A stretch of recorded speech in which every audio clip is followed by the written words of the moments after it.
The day we buried my wife of 34 years, my son-in-law handed me a moving box. Not a card, not a hug, a box. He set it on the kitchen counter while I was still in my funeral clothes.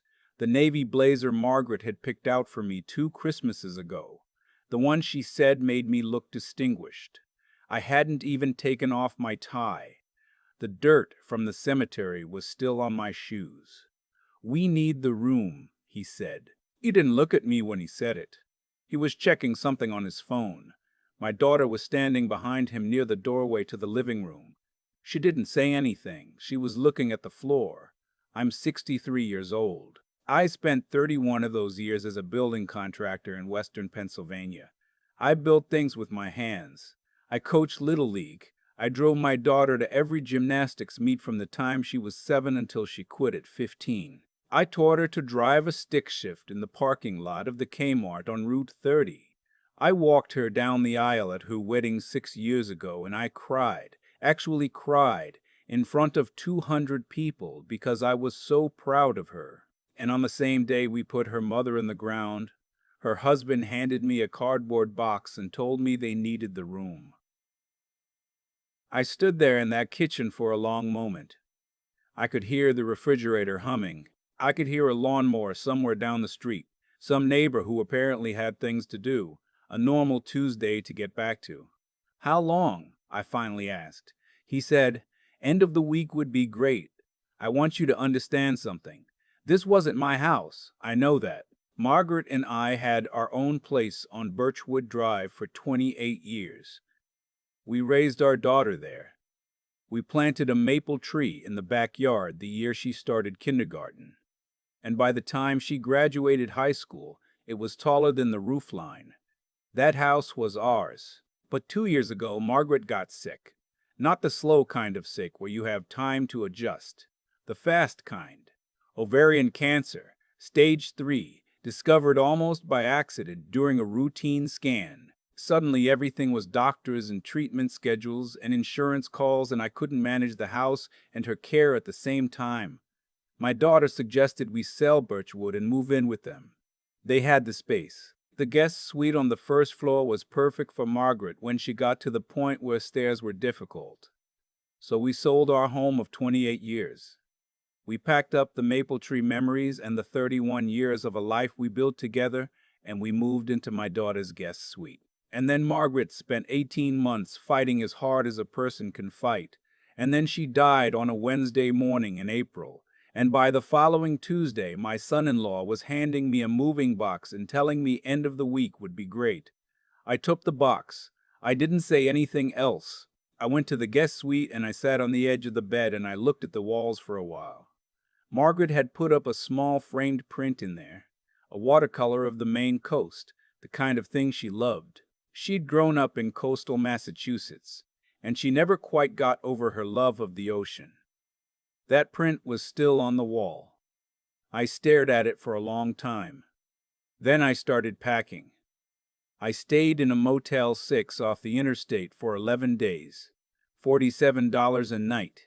I ate vending machine sandwiches and continental breakfast in a room that smelled like synthetic carpet cleaner, and I called my older brother in Cleveland every evening just to hear a familiar voice. He kept telling me to come stay with him. I kept saying I needed to figure some things out first. What I hadn't told anyone, what I hadn't even fully processed myself, was that Margaret had given me something 3 weeks before she died. She was having a lucid afternoon. She had those sometimes near the end, stretches of a few hours where the fog lifted and she was entirely herself again. Sharp, funny, present. I had learned to treasure those stretches more than I can describe. She asked me to sit with her. She took my hand. And then she told me she'd done something, and that I needed to listen carefully. She told me she'd been paying for a storage unit for almost a year. The facility over on Commerce Drive, just past the Home Depot. Unit 14. She'd been putting things in there since the previous spring, and she'd also been meeting with our family attorney, a man named Gerald Hauser, who we'd used for estate planning years earlier. She pressed a small envelope into my hand. Inside was a key and a handwritten note with a code. the security code for the facility gate. The unit was rented in her maiden name. "Don't open it yet," she said. "Wait until after. You'll know when." I asked her what I was waiting for. She smiled at me. That particular smile she had, the one that meant she knew something she wasn't quite ready to share. "You'll know," she said again. I didn't push. With Margaret, you didn't always push. She had a way of being right about timing that I had learned to trust across 34 years of marriage. After she died, I put the envelope in my wallet. I carried it through the funeral arrangements and the service and the reception and the Tuesday when my son-in-law handed me the moving box. I carried it through 11 days in the Motel 6. I took it out sometimes and held the key and looked at it. But I waited. The thing that finally made me go was a phone call from Gerald Hauser's office. His assistant called on a Thursday and said that Mr. Hauser was ready to meet with me at my convenience to discuss the estate. Margaret had told me about Gerald, but she hadn't told me there was anything particular to discuss. I assumed it was routine paperwork. I scheduled the meeting for the following Monday. What Gerald told me that morning rearranged everything I thought I understood. Margaret had a separate account, not our joint account, not the savings we'd shared for decades, a separate account she'd opened 18 months earlier, right around the time of her diagnosis. She had been quietly, methodically, moving money into it. Money from the sale of the house on Birchwood Drive, her half of the equity. Money from a small inheritance she'd received from her aunt 3 years prior that we'd simply deposited and never really touched. Money from an old 401k from a job she'd held in the 1990s that I had honestly forgotten existed. The total in that account was $214,000. Gerald slid a folder across the desk to me. Margaret had left a letter of instruction, formal, legal, witnessed, notarized. The account was mine. There were conditions attached to a portion of it, conditions related to my daughter and son-in-law, but the money itself was mine. I sat in Gerald's office for a moment without speaking. Then I said, "She knew." Gerald nodded carefully. "She anticipated certain possibilities," he said. I didn't say anything else about that. I picked up the folder. I thanked him. And then I drove to Commerce Drive. The storage facility was one of those newer ones with climate control and security cameras and a keypad at the gate. I punched in the code from Margaret's note, and the gate swung open. Unit 14 was at the end of the first row. The key turned easily. Inside, I found her. Not her, I know, but everything of her that she'd wanted me to have. The watercolor print of the Maine coast that I had thought was just decoration in the guest suite. There was an identical one, still in its original packaging, sitting against the wall. Her grandmother's china, wrapped carefully in moving paper. A box of letters, bound with a rubber band, that turned out to be every card I'd ever given her for 34 years of birthdays and anniversaries and Christmases. I didn't know she'd kept them all.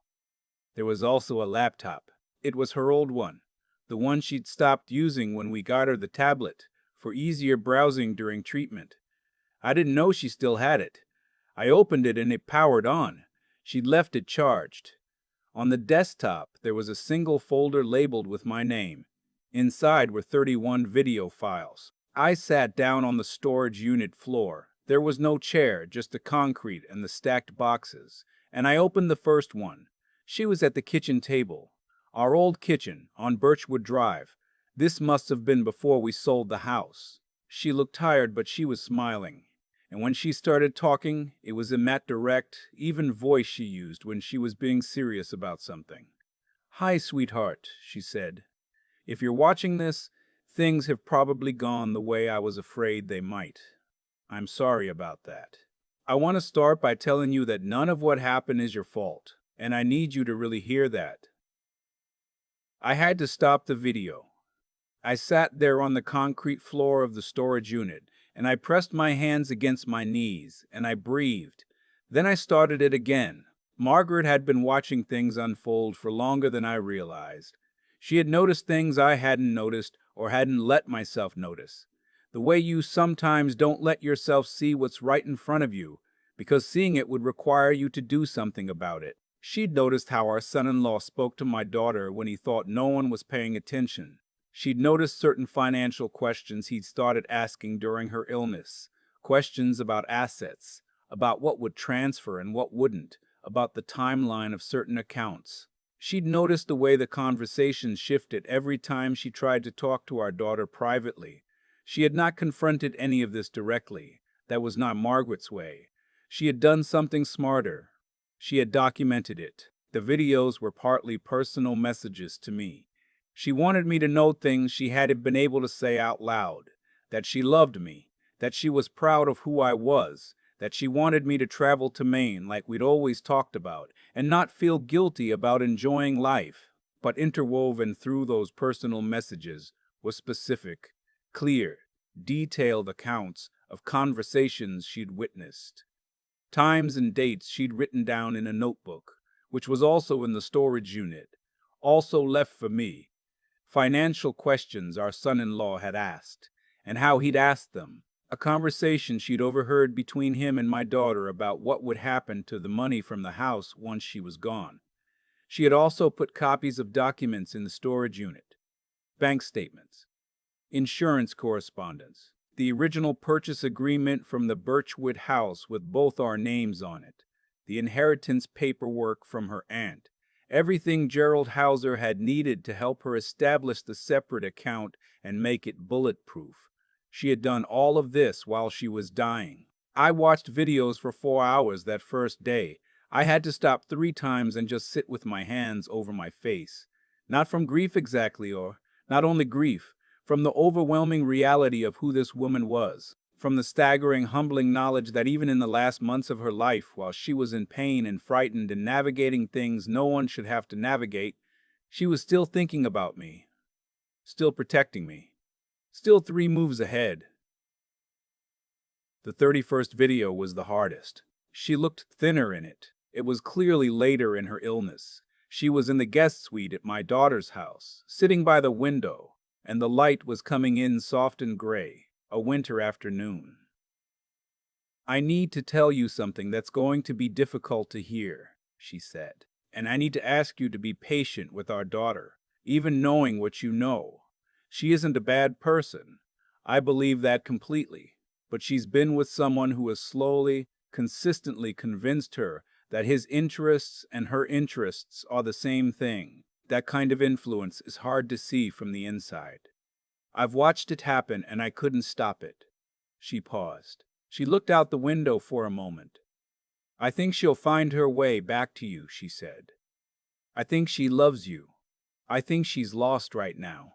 And I think when some of what I've set in motion starts to happen, she'll start to see things more clearly." She looked back at the camera. "Don't give up on her, okay? Promise me you won't give up on her." I promised her. Right there, alone in that storage unit, I said it out loud. I promised my wife I wouldn't give up on our daughter. Then I called Gerald Hauser and I told him I was ready. What followed over the next several months was not dramatic in the way movies make things dramatic. There was no single confrontation where everything came out in a rush. It was slower than that, and in some ways harder because of the slowness, but it was thorough. Gerald had already filed certain documents with the county based on Margaret's instructions. The money in the separate account transferred cleanly to me. When my son-in-law attempted to contest certain elements of the estate, citing the proceeds from the Birchwood sale, Gerald was ready. Margaret had anticipated the argument specifically and had structured things to address it specifically. Every document my son-in-law's attorney raised, Gerald had a counter. Margaret had spent 18 months closing every door. The financial piece resolved in about 4 months. The harder piece was my daughter. It happened in stages. First there was the legal process, which made her uncomfortable and then made her angry, and then, I think, started making her ask questions she hadn't been asking. When it became clear that her husband's financial maneuvering had been more deliberate and more extensive than she'd known about, because there were things he'd done she hadn't known about, Gerald helped surface some of those. Something shifted. She called me on a Sunday evening in September. I was at my brother's house in Cleveland by then. I'd stopped staying in motels and stopped pretending I was going to sort things out quickly. I was sitting on his back porch watching the sun go down over his neighbor's oak trees when my phone rang. She said, "Dad." That was it, just that one word. But I knew from the way she said it. I said, "Hi, sweetheart." There was a long silence. I let it sit. I'd learned patience from 34 years with her mother. "I didn't know," she finally said. "About some of it. I want you to know I didn't know all of it." I said, "I believe you." "Are you okay?" "I'm getting there," I said. She started crying then, not dramatically, just quietly, the way her mother used to cry when something moved her. And I sat on my brother's back porch and I let her cry, and I didn't say anything that would make her stop, because sometimes that's what someone needs. We talked for a long time that night. I did not move back into my daughter's house. I want to be clear about that. The marriage eventually ended. That was her decision, not mine, and it took another 8 months and was painful in the way those things always are. But she made it. She got there. What I did was buy a small house. 1 story, 3 bedrooms, a yard with old oak trees and enough space for a garden. Over in Westmoreland County, about 20 miles from where my daughter now lives with my 2 grandchildren. I used some of the money Margaret had saved for me. I put a porch on the back of the house, and I put a bird feeder in the yard, and in the spring I planted a maple tree. My daughter comes for dinner most Sunday evenings now. The kids run in the yard while we sit on the porch. Sometimes she cries a little, missing her mother. Sometimes I do too. We talk about Margaret the way you talk about someone who isn't gone so much as transformed, present in different ways than before, but present. On the wall of my living room, I have a watercolor print of the Maine coast. I bought it myself at a little gallery during the trip I took to Bar Harbor last summer. First vacation I'd taken alone in 34 years. It was strange and quiet and beautiful, and I sat on the rocks above the water one evening, and I told Margaret everything she'd missed and everything I was grateful for. I think she heard me. That's probably sentimental, but I think she heard me. There's something I've thought about a lot in the past year and a half. Not about what my son-in-law did, or what my daughter allowed, or the months I spent in a motel and on my brother's couch, trying to figure out what was left of my life. I've thought about what it means that my wife spent the last 18 months of her life in pain, in treatment, in the long, slow work of dying, thinking about me, planning for me, protecting me. She could have spent that energy on anything, on anger, on fear, on the very reasonable business of grieving her own life. Instead, she spent it making sure I would be okay. I don't have a way to reckon with that feels adequate. I'm not sure there is one. What I can do is try to be worthy of it. Try to be the kind of person she believed I was when she went to all that trouble. She called me sweetheart in that first video, after 34 years. She said, "Hi, sweetheart," like it was any other conversation we'd had. That's the part that stays with me. That and the promise I made her. I haven't given up on my daughter. I'm not going to. I've had a lot of time to sit with what happened, more than a year now, and I'm not going to pretend I have it all figured out because I don't. But I've been thinking about cause and effect a lot lately. The quiet, patient way that what we do eventually circles back to us. Bryce spent years calculating. Every question he asked about assets during Margaret's illness, every careful conversation he steered my daughter into, every door he tried to close, he thought he was being smart. And in a short-term, narrow kind of way, he was. He understood money and leverage and timing. What he didn't understand, what I don't think he was capable of understanding, was that Margaret was smarter, not louder, not more aggressive, just smarter and more patient and more motivated by something he didn't have access to. Love that wasn't conditional on what it could get in return. That's the thing about integrity. It's not a strategy. You can't deploy it when it's convenient and put it away when it's not. Margaret had it woven all the way through her, all the way to the end. And that's why when things unraveled for Bryce, they unraveled completely. He'd built his plans on the assumption that people act out of self-interest because that was his experience of how people work. He never accounted for a woman who would spend her last 18 months protecting someone else. I think about my daughter too. She's not a villain in this story, even though it probably sounds like she should be. She was someone who got slowly adjusted. Her sense of what was normal, what was reasonable, what she deserved, until she couldn't quite see what was in front of her anymore. That happens to people. It's one of the more frightening things I've come to understand, that you don't have to be a bad person to do something you'd be ashamed of. You just have to stop paying attention for long enough. What I've tried to take from all of it, from myself, for the conversations I have with her now on Sunday evenings on the porch, is that character isn't proven in the easy moments.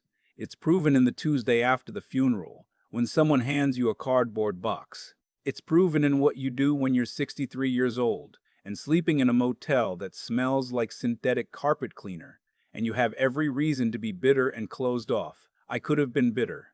Some mornings it would have been very easy. But I kept thinking about that storage unit, about what Margaret chose to do with the time she had left. If she could be generous and clear-eyed and purposeful under those conditions, then the least I could do was try to be the same. Resilience isn't toughness. I used to think it was.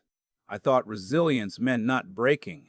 Now I think it means breaking and then deciding what to do next anyway.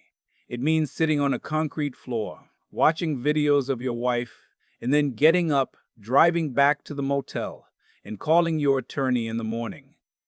The maple tree in my backyard is about 2 feet tall right now. It'll take years to mean anything. That's fine. I've got time, and I've learned to trust what grows slowly.